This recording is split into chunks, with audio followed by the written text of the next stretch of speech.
नमस्कार सभी को। उम्मीद करता हूँ आप सब लोग अच्छे होंगे, मस्त होंगे घर पर। और आज हमारा टॉपिक है नागरिकता, जो संविधान का भाग 2 है।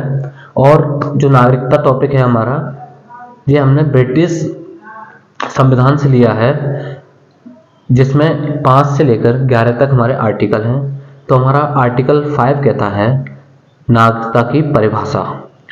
जो नागरिकता की परिभाषा होती है हमारी, जैसे कोई भी व्यक्ति अगर जिस भी देश की नागरिकता लेता है तो वह उस देश की सारे सुख सुविधाओं का आनंद ले सकता है। और एक आती है आपको, वैसे एक नागरिकता और एक राष्ट्रीयता, इन दोनों में बहुत कन्फ्यूजन होता होगा। जैसे राष्ट्रीयता आपकी होती है वंशानुगत और आपकी जन्म से होती है, लेकिन राष्ट्रीय नागरिकता आपकी, मैं एक बार फिर से क्लियर कर दूं, जो राष्ट्रीयता आपकी होती है वो होती है आपकी जन्म से और वंश से। जैसा कि आपके कोई मम्मी या पापा कोई भारत के हैं तो उनको राष्ट्रीयता भी मिल जाएगी और नागरिकता भी मिल जाएगी। लेकिन ये दोनों सेम नहीं है, नागरिकता और राष्ट्रीयता अलग अलग है। और नागरिकता आपकी पंजीकरण के द्वारा मिलती है और कुछ रूल्स होते हैं उनके द्वारा मिलती है। और जो आपकी राष्ट्रीयता है वो आपको जन्म से मिल जाती है। ठीक है, तो इसी क्रम को हम आगे बढ़ाते हुए हम आगे टॉपिक करेंगे आर्टिकल 6। आर्टिकल 6 हमारा कहता है कि विभाजन के समय पाकिस्तान से भारत आए लोगों की नागरिकता के बारे में। जैसे जब हमारा 1950 में, जब 1947 सॉरी, जब विभाजन हुआ था तो उसके बाद जो संविधान हमारा बना था 1950 में, तो उस समय ये घोषणा की गई थी जो भी व्यक्ति पाकिस्तान से भारत आया है तो उसको नागरिकता दी जाएगी।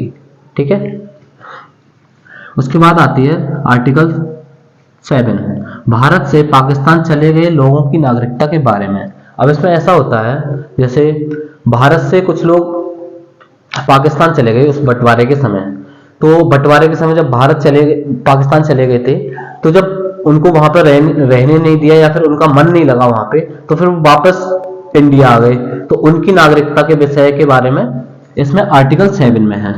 ठीक है, अब आता है आपका आर्टिकल 8।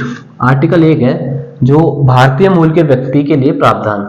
जैसे कि जो आपका होता है, आपके मम्मी पापा किसी यहाँ से भारत से हैं, ठीक है, और आप रह रहे हैं विदेश में, जैसे कि NRI जैसे बोलते हैं, आप रह रहे हैं विदेश में।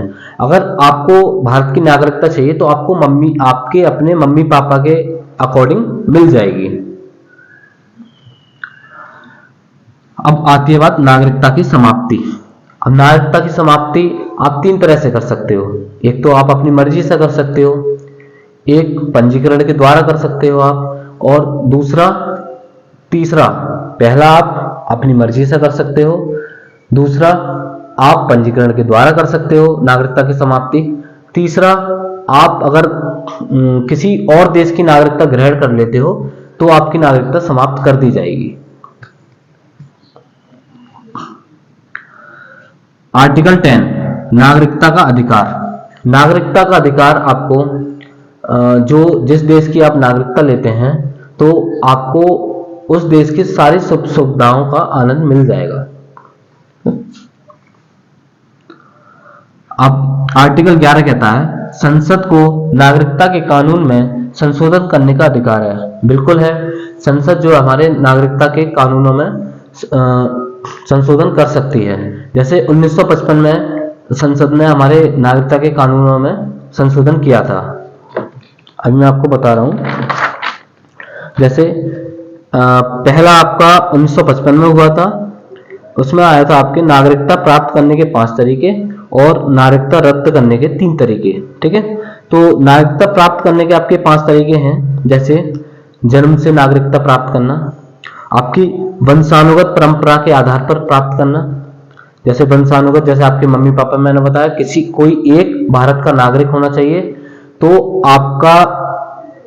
आपको नागरिकता भारत की मिल जाएगी। और जन्म से आपका है, जैसे आपका जन्म भारत में हुआ है तो आपको नागरिकता मिल जाएगी। पंजीकरण से नागरिकता, जैसे पंजीकरण से नागरिकता ये होती है आपको 7 में से 5 साल अगर आप भारत में रह चुके हैं, जैसे 7 में से अगर आप 5 साल भारत में रह चुके हैं तो आप पंजीकरण करने के लिए योग्य हो जाएंगे। ठीक है। आपकी देशीयकरण से नागरिकता, नंबर 4 आपकी देशीयकरण से नागरिकता। 10 साल आप भारत में बिता लेते हैं तो आपको पंजीकरण कराने की भी आवश्यकता नहीं है, क्योंकि कई लोग होते हैं हमारे यहाँ बिताते हैं 10 साल और पा लेते हैं हमारे देश की नागरिकता। जैसे हमारे दलाई लामा हैं, हमारी मदर टेरेसा थी जिन्होंने भारत की नागरिकता ग्रहण कर ली थी, वो अमेरिका की थी लेकिन, ठीक। और जैसे कि अर्जित भूभाग, जैसे हमारे भारत में किसी राज्य का, किसी और देश का कोई हिस्सा अपने भारत देश में मिला लिया, तो उनके जो वहां के जो नागरिक हैं, उनके नागरिकों को जो नागरिकता दी जाएगी वो हमारे भारत की मिल जाएगी, क्योंकि हमने उनका भारत का उस देश का जो जमीनी हिस्सा है वो अपने भारत में मिला लिया है। ठीक है। अब बात आती है नागरिकता रद्द होने के 3 तरीके। जैसा कि मैंने बताया आपको पहले भी, आप अपनी मर्जी से त्याग सकते हैं। ठीक है। और आप अपने देश, जैसे कि अगर आपने अपने देश के खिलाफ कुछ बोल दिया है, या फिर आप अपने देश से कर्जा लेके भाग चुके हैं, जैसे विजय माल्या। ठीक है। पहला तो आपका स्वतः ही त्याग देना, दूसरा है आपका देश आपकी जो नागरिकता है वो आपकी रद्द कर सकता है। जैसे आप अगर रॉ एजेंट बन जाते हैं और अब अगर आप किसी देश में पकड़े जाते हैं, तो भारत ये कह सकता है कि ये हमारे देश का नागरिक नहीं है। ठीक है। तो आपको बर्खास्त कर सकता है, या फिर आप कर्ज में डूबे हो या आप दिवालिया हो जाएं और आप भाग गए हो तो आपकी नागरिकता निरस्त कर दी जाएगी।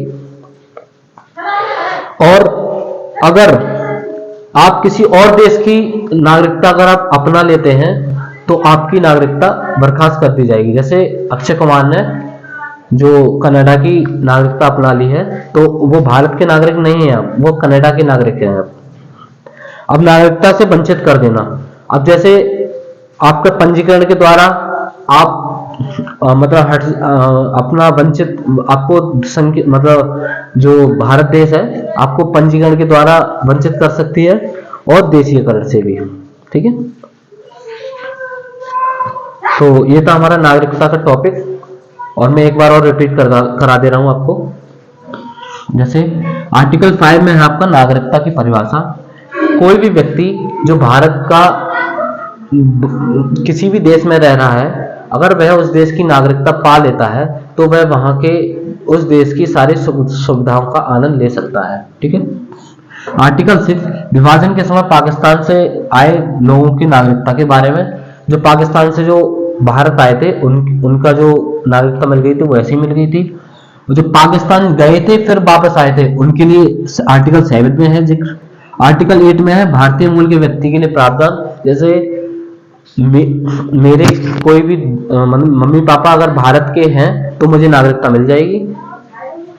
अब कुछ लोग कहेंगे कि अब किसी के दादी दादा हो तो दादी दादा हो तो उनके बेटों को तो मिलेगी, तो उनके बेटों को मिल जाएगी, तो फिर वो मेरे मम्मी पापा हुए तो मेरे मम्मी पापा हुए तो मुझे मिल जाएगी ऑटोमेटिकली।